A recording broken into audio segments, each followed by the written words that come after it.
just a quick recap and just to drill it for the people who haven't been coming. We're going to look at escapes. That's obviously something that we need to look at as well. And the original kind of introduction into the Scaf Hold gear, bridges, the underhooks from here. I've got a choice. I can either try and chase the underhook, go to knee on belly or mount, or switch to what we call Scaf Hold. Okay, so again, I want to try and get this knee underneath his shoulder and grab my arm. Okay, and we're just going to drill that a couple of times. So a good way of kind of adding this into like a really cool drill, okay, is I'm going to go back to side control. I'm going to go to knee on belly, switch to mount, switch to knee on belly on the opposite side, side control, he bridges, and then I'm going to go Scaf Hold on the opposite side, okay? And then we can just use that as a little bit of a drill. So if you do both sides and then switch over, you get a nice kind of link into different positions as well. All right, on three. 1, 2, 3. The initial position, the entry in.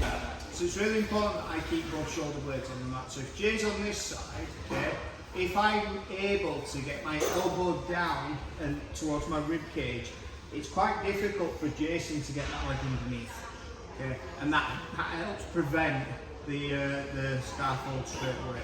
Okay, if his leg slides across and kind of in front of my forearm and my elbow and stuff like that, that's okay. I'm not as worried then, because it's much harder for him to do this, which is get both shoulder blades on the mat.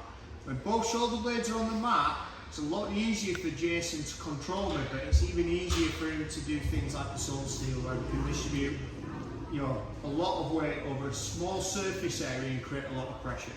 Okay, so as Jay goes from side control, I bridge, he goes into the Scaf Hold. I'm going to try and practice bring my elbow down into this position. Does anyone remember what this is called? Starts with an F. It's not swearing. Yeah, frame. Okay, so you'll hear me screaming about frames all the time. So we're going to get our elbow in and start bringing our first frame in. Okay, so this is already gone, and this doesn't stop him from grabbing my head. So he can still get that squeeze and do all this kind of thing, but he doesn't have the ability to do this, which is get on both shoulder blades. Okay, so Jay's going to hop over, he's going to go to the other side. I'm just going to practice, yeah, get my underhook and then bring my elbow down and get this frame position. Okay, Jay's then just going to try and just put a little bit of pressure on, yeah, try and pull this arm out. So practicing, getting used to keeping that frame in this position just for now. So that's the first part of kind of escaping this position. As soon as he goes to switch, I get onto my side, I bring my elbow in and create this really strong frame. Okay, have a go. And then person on top, try and bring the frame up and do something about it. Okay, on three. 1, 2, 3. Anyone feel that? Yeah. Thank you.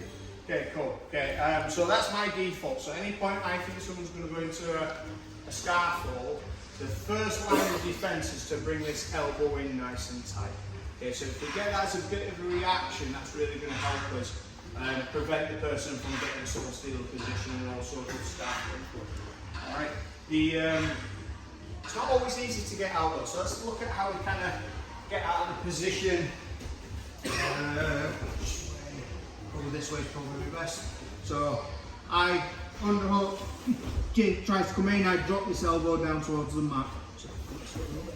Okay, so he can still have a really good grip on my head. So he may go into like a schoolyard headlock position, okay, which is going to make it much harder for me to escape. Now, if his weight's over here, yeah, there's no easy roll, is there? So the first thing we're just going to check for is if he tries to transfer his weight back into me. Okay, so I'm going to do a little bridge. If I feel his weight come back, that's when I might be able to just reverse.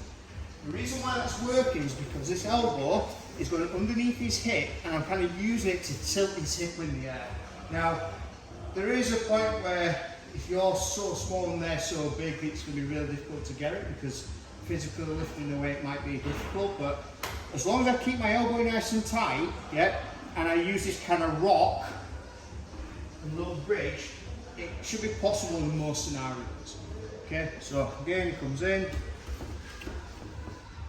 he tries to get his Scaf Hold, it goes down. I'm going to bridge in, if I feel him push back, So when you use that kind of redirection of his weight, so he's pushing this way, so I'm going to let him go, but I'm just going to lift that hip up a little bit and scoot my bum out of the tree.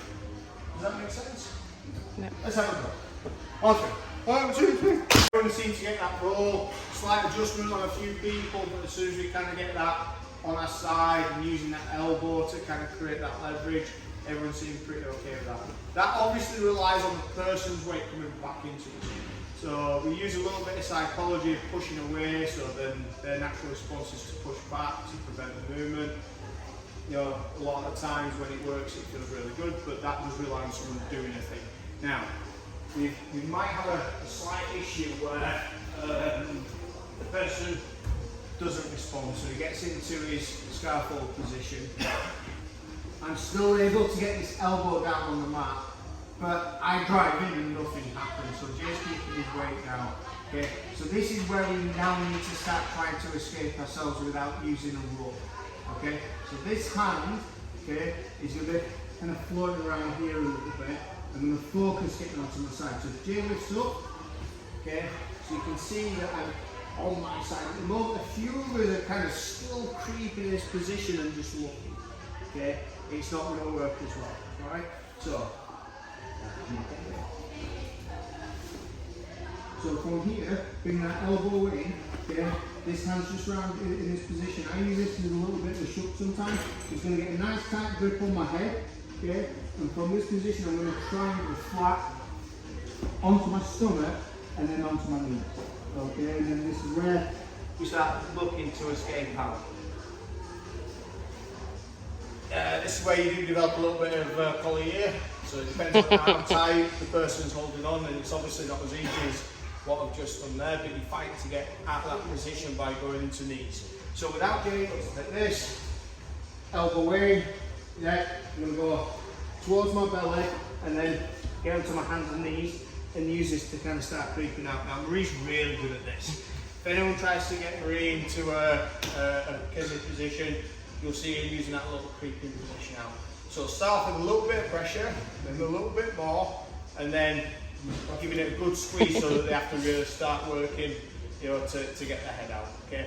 So the hand there can kind of push the elbow, you can use this inside hand to create a little bit of space, just do a little bit of troubleshooting, then we'll add on to some Thursday. Alright, off we go. 1, 2, 3.